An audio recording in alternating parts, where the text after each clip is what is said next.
Thank you for the opportunity to be here, to visit in Australia, and also to learn more about the CGMMV. Hope to see something here in Australia.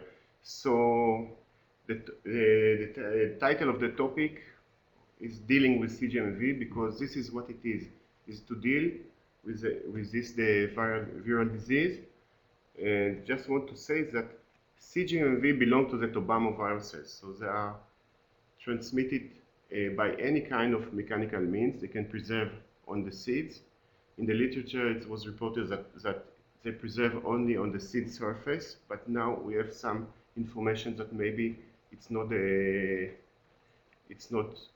whole story. Maybe it can go a little bit deeper inside the seeds to some other tissues, and this can be related to disinfection seeds. So this is important, that need more research to be sure to validate where the virus is located in the seeds. All the tobamoviruses are characterized with single-strand RNA genome, quite stable, and also the viral particle with unique particle morphology, you can see on the right side. So typical for tobamovirus, and in the middle you can see some black lines inside. So this is the viral RNA inside the viral particle, and the particle protects the viral RNA from degradation, and that makes them more stable because the viral particle is quite stable. Tobamoviruses infect most of the plants, and CGMMV specialized on cucurbits, but we learned that the host range can be extended to some other plant species, and I will explain it later.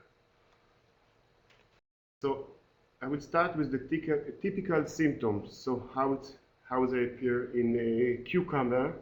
You can see the mild, sometimes it's mild, sometimes it's more severe, the mottling, sort of mosaic on the leaf.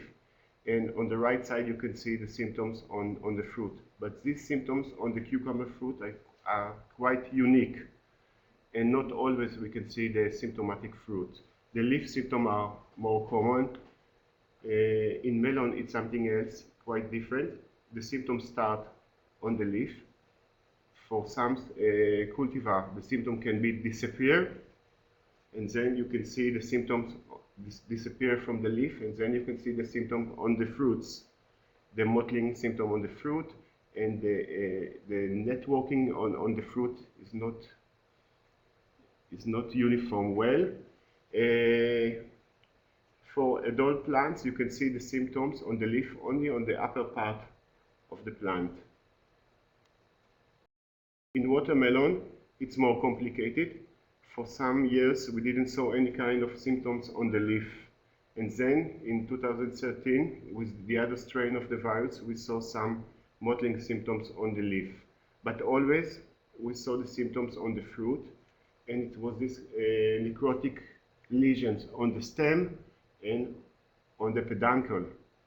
When we opened the fruit, we saw this yellowing symptoms, and the fruit flesh became like a sponge. Especially when you touch it, you feel that the fruit is infected.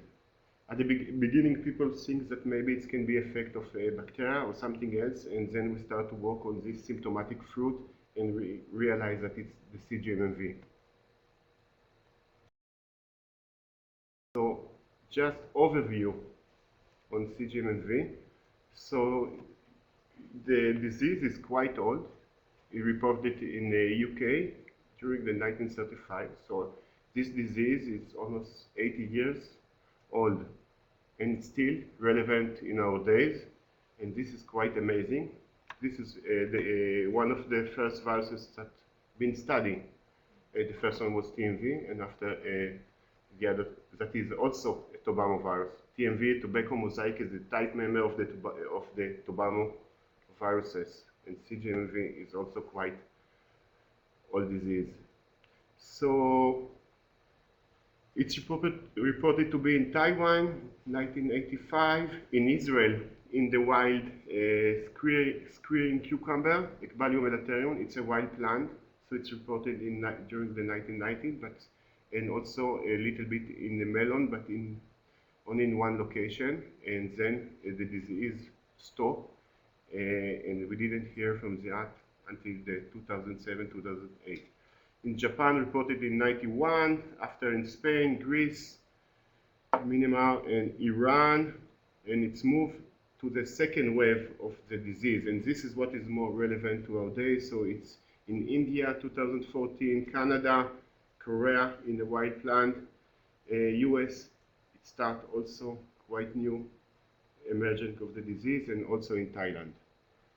So 80-something years old, and it's still relevant to our industry, and it's a real global problem.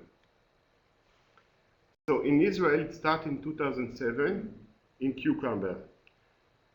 At the beginning, we didn't understand what these wilting symptoms. I started to work on CGMMV on 2008,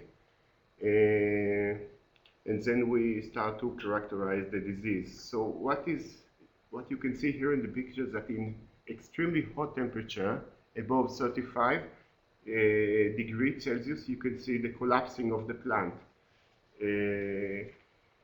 Also in cold temperature, below 14 degrees, we can get the same symptoms. And this because the reason that the plant cannot transfer the water to the upper part, because the xylem are blocked with the virus. And later I will show some pictures that explain what's happened. And this is only one scenario. There is another scenario that maybe there are some other pathogens that can be involved in the plant collapse. In 2012, so we start to notice that there is a symptomatic plant also in watermelons that grow in the Arava Valley. So it's in the south part of the country. It's a different location, and we identified the disease. So the first strategy was to say, okay, let's remove all the infected plant. So we start to remove, so here you can see melon growing in a greenhouse.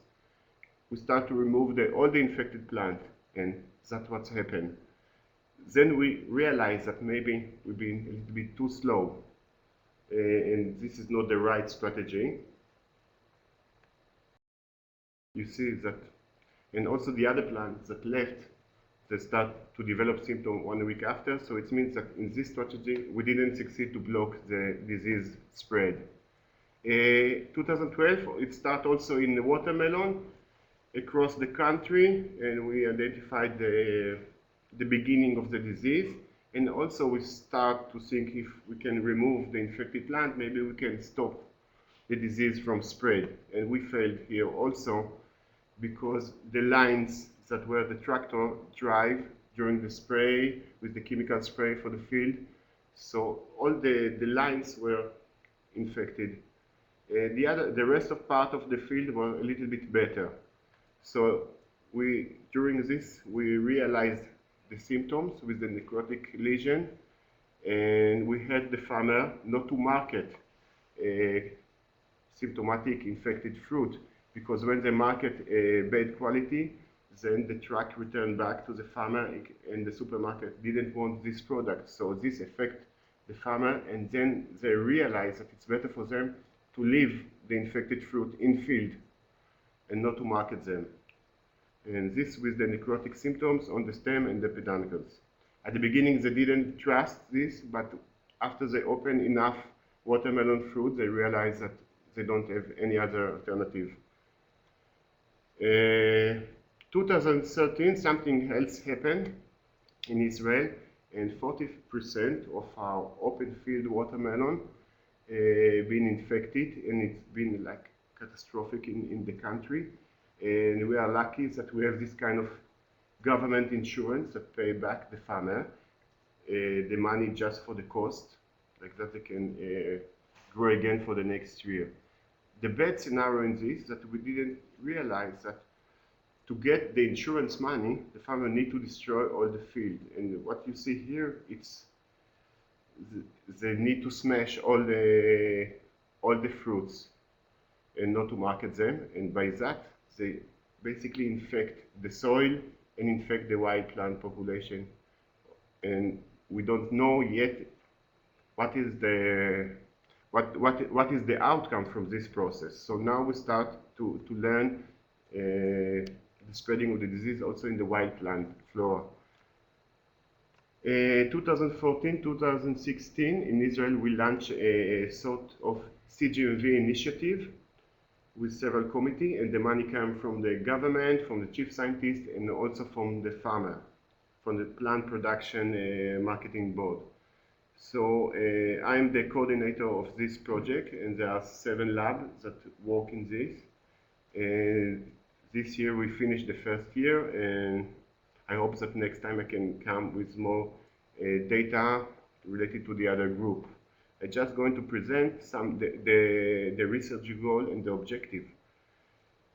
The research goal is to develop interface to reduce the damage caused by CGMMV disease, but to prevent in a new cucurbit grow area, and to be able to, for the farmers that already have the virus, to be below the economic threshold. So they need to succeed to earn and slowly to decrease the virus disease.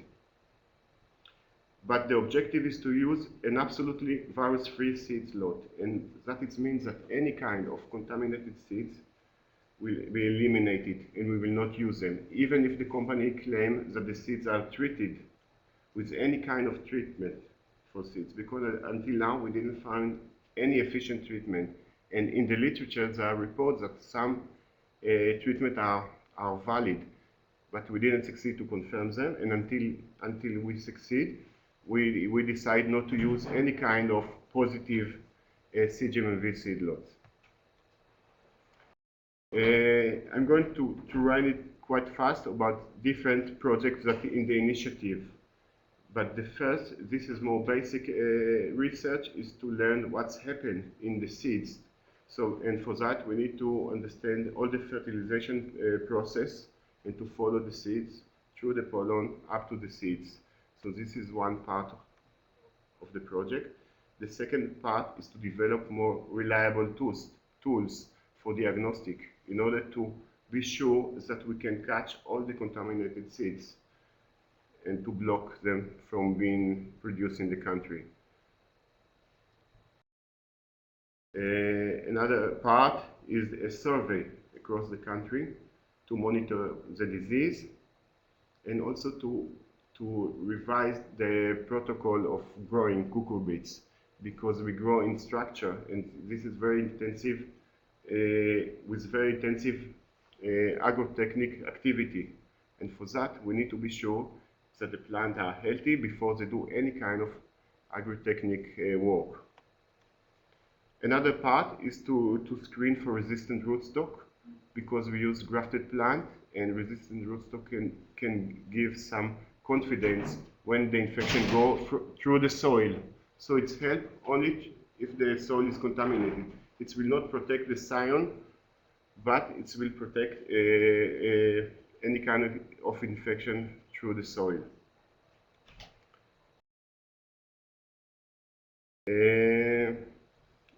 And because we destroy a lot of field to get the insurance for the farmer, so now we need to learn the host range, the extended host range of the virus in our Israeli wild plant, and this is something that needs to be changed between different countries.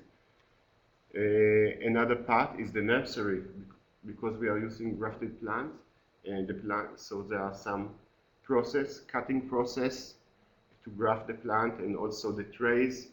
So what we are checking in this part is if one infected plant on the tray can be used like a primary inoculum to the other plant. And this is quite important, because through the irrigation in the nursery, we can transfer the virus to the neighboring plant in the tray, and then the farmer will get sort of amplification. From one plant you can get more. The most important part and the most difficult part is to get some efficient soil treatment, like the methyl bromide that was good for other disease. It's not working for CGMMV. it's not working at all. We tried the methyl bromide, but now we're searching for some other chemicals that maybe, hopefully, can be useful for soil treatment. So I'm going to present the life cycle of CGMMV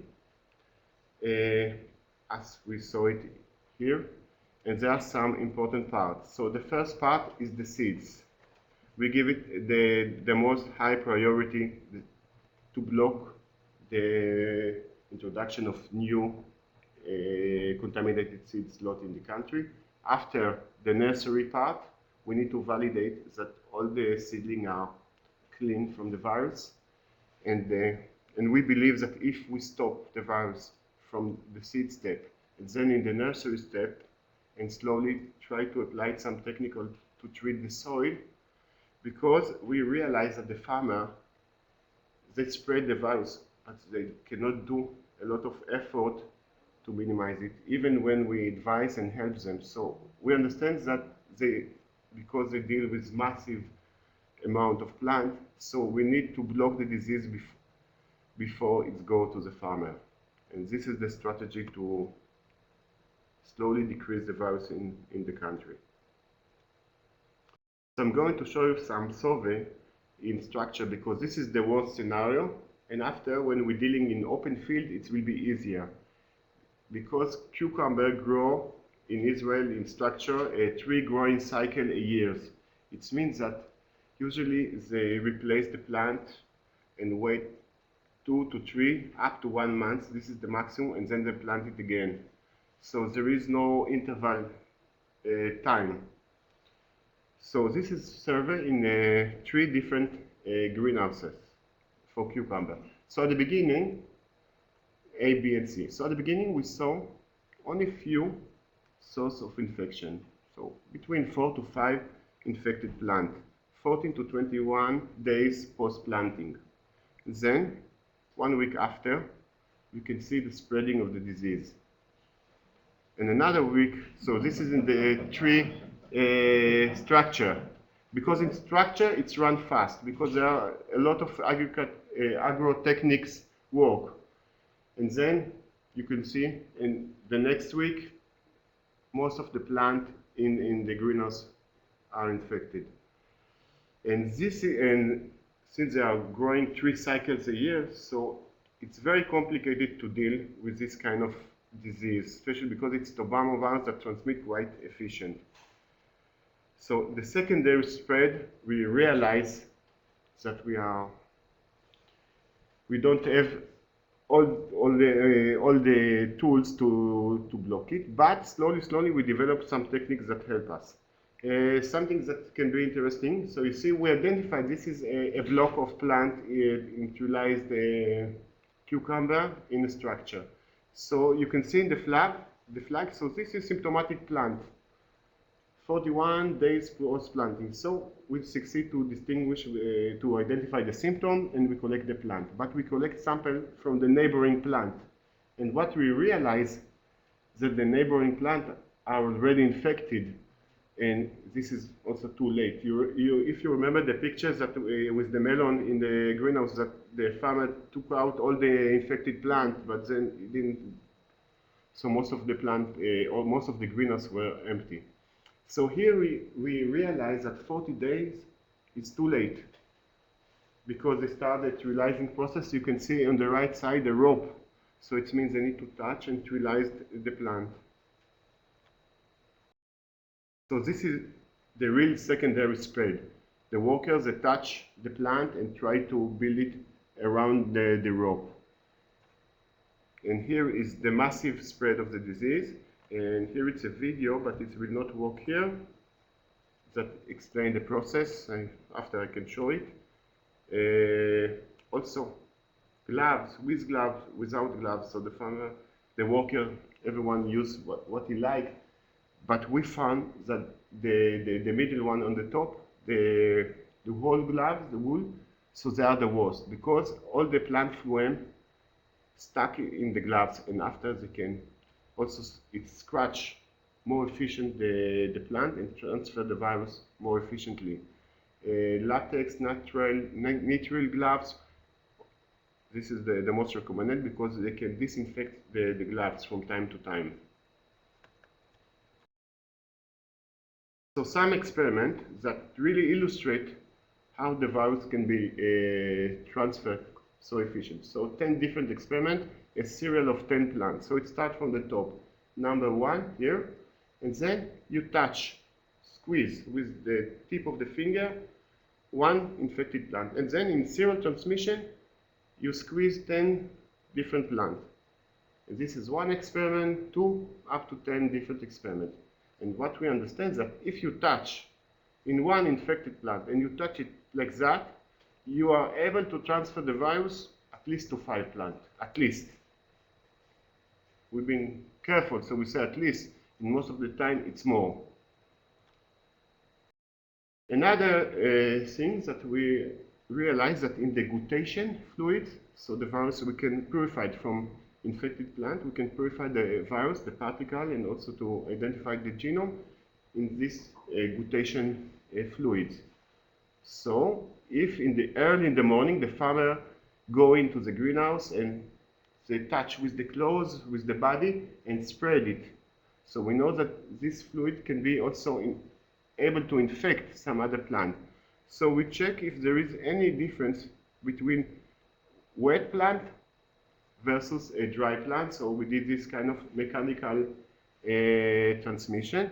So now we touch carefully with the hand on the line of 10 plants. So first we touch on infected plant, and then slowly we touch 10 different plants. Just by careful touching. It's not squeezing like before, it's just careful touching, but still we were able to get infection for at least 5 plants. But it's less efficient. It means that the touching needs to be sort of with a little bit smashing. You need to break something, and we touch. We test also the ability to transmit by cutting by a knife, with a knife, or by shears. Here it's a little bit less.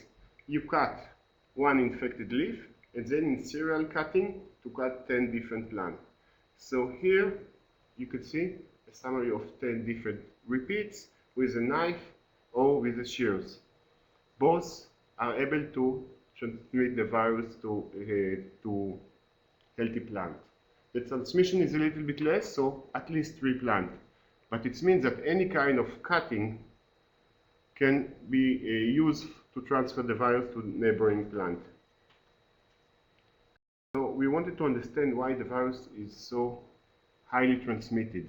So here you can see leaf dissection and also some stem dissection, and we use the first antibody for the virus and secondary antibody with the fluorescent molecule, and here you can see picture in the confocal microscopy.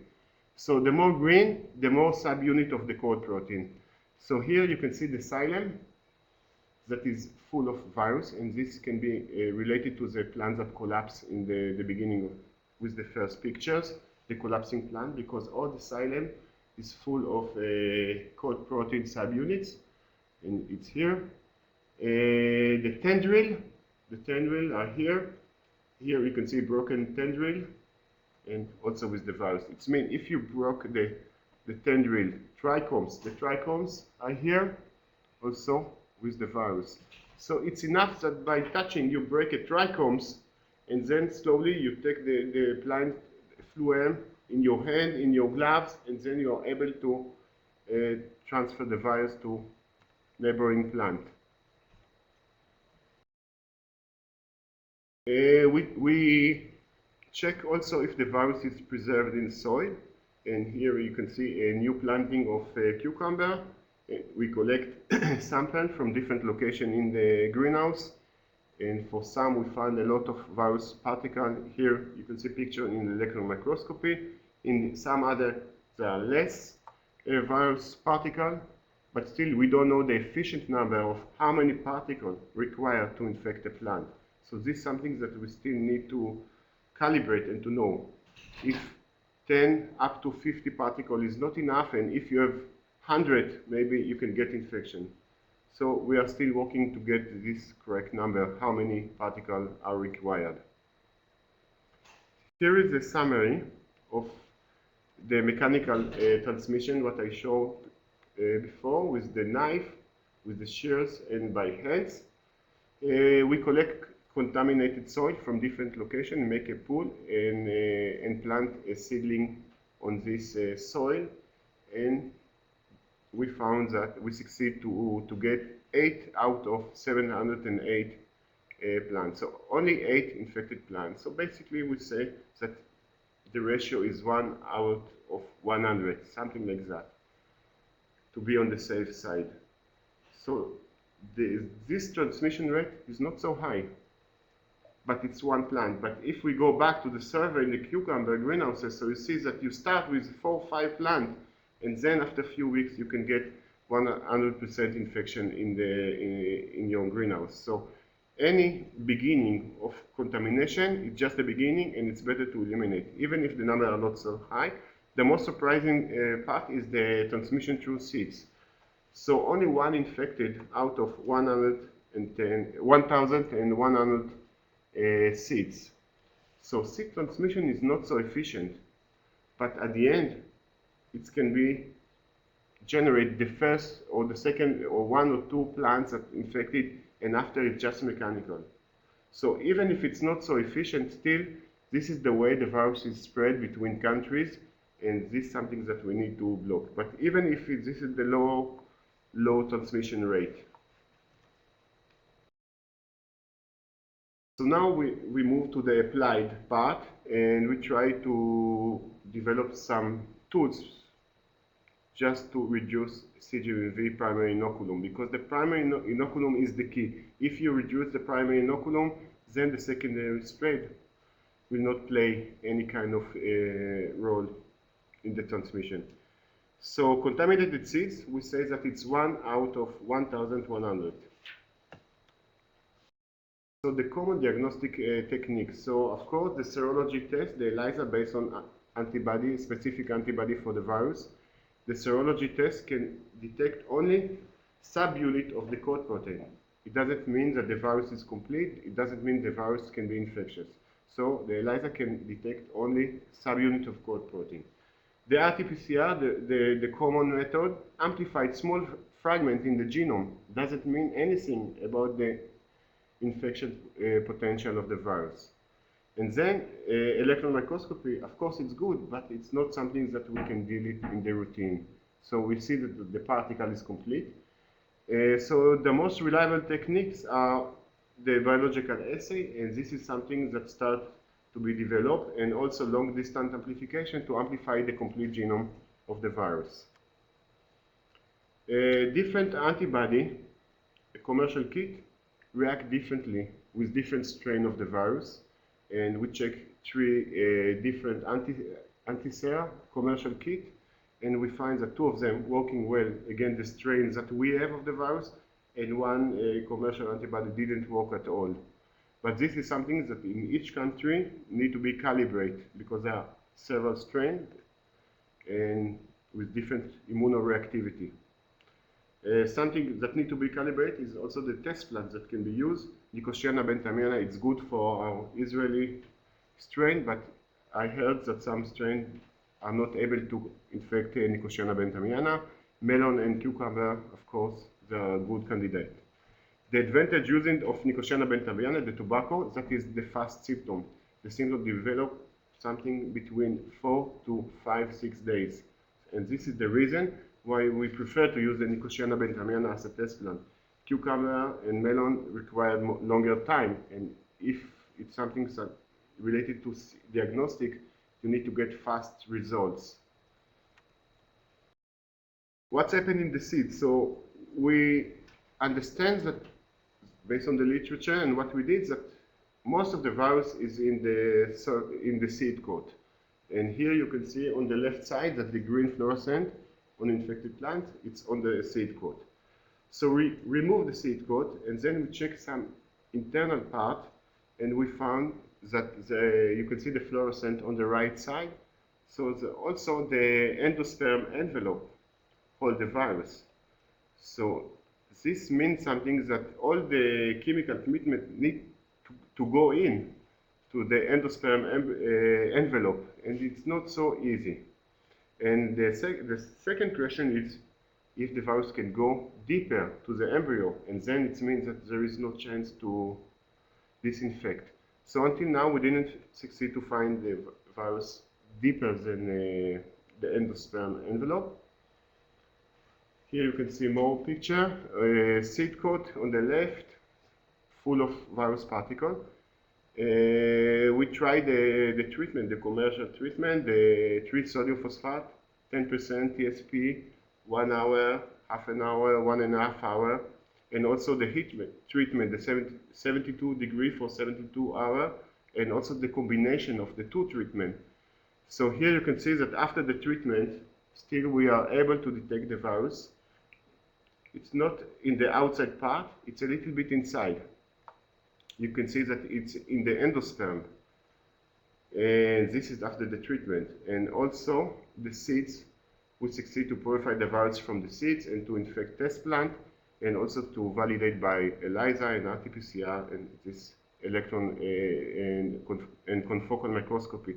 So we realize that at the moment there is no efficient treatment, and because that all the contaminated seeds need to be eliminated from marketing. This is the important part. Another technique to amplify and to detect the integrity of the genome. Until now, there are 28 available isolates of the virus in the gene bank, but this isolate with a complete genome, maybe there are more with partial genome, and it's important to compare all of them to develop some diagnostic tools. Here it's a deep sequencing of the 4 Israeli isolate. The ones that we find in the wild, the EC contain a lot of SNPs mutation. And what is interesting is that this wild plant is not symptomatic at all, and the virus still hosts this the virus hosted in this plant. The TY, it's a very severe in cucumber, RD from watermelon, and AH from cucumber. So there are the four isolated. Now we have more that we didn't sequence the complete genome of all of them. So this is just the beginning. In order to do a proper diagnostic, just to compare the most conserved region among all the isolates that in the gene bank, to develop some primers, to get some proper diagnostic and reliable diagnostic. And after, we can place it in a phylogenetic tree, all the results, and to see the source of the infection in a phylogenetic way. I'm skipping that. With reducing the CGMMV primary inoculum preparation before planting. So this is the classical way that we plant in greenhouses. So the plant, the worker throw the plants on the contaminated soil, and by that the plant already wounded and start to be infected with the virus. So this is here we need to change the growing protocol and to, the behavior of the farmer and the worker, because they touch the soil, they touch the plant, and by that they infect the plant. Here you can see touching with contaminated hand with the soil on the seedlings that on the tray. So this kind of thing should be eliminated, because this is the best way to transmit the virus. And all the treatment with the plant, with the proper phytosanitation before planting, to remove all the remaining plant from the structure, to clean it well, and we use some chlorine to spray the structure, the ropes, and also the soil. Here you can see some soil treatment. We use this chlorine, stabilized chlorine, to 1 day before planting in the planting pit, and like that to decrease the virus in the planting pit. We try to do proper planting or more cautious planting. By that the first worker prepare the planting pit, the second one put it carefully from the tray inside the planting pit, and the third one will close around without touching the plant. It's very important not to touch from the soil to the plant. Here, another example of cautious planting versus regular planting. And only by that we succeed to eliminate the disease spread in a structure. Just by cautious planting, we found that is the most efficient to eliminate the primary infection. Another strategy to deal with contaminated soil. So here it's in the right picture, it's watermelon. Here you can see some leftover of contaminated fruits in the soil here.